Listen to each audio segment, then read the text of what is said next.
Ja, z vidika nas markacistov bi predvsem svetoval obiskovalcem, da hodijo po uhojenih markiranih poteh, da se ne poslužijo bližnjic, kajti s temi bližnjicami se ustvarja nepopravljiva erozija.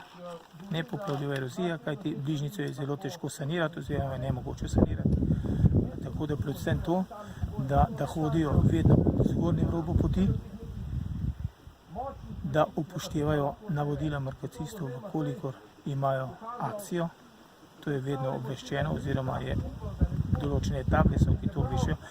Kajti moram reči en primer, ki je bil v lanskem letu na območju, to se pravi Boštjance, to se pravi med Kamniškim sedlom in pa Tursko goro, ki je bil velik skalni podor, in na obeh straneh smo imeli poti zaščitene s tablami in opozorilnimi tablami in so pač nekateri to pot ravno tako koristili, ker je bilo pa smrtno nevarno. Tudi v času naše sanacije so prišli in je to kar problem, ker moramo mi zaustaviti delo za 1 uro, pa tudi sami se podajo pač v nevarnost. Tako da svetujem jim, da hodijo in pa spoštujejo navodila.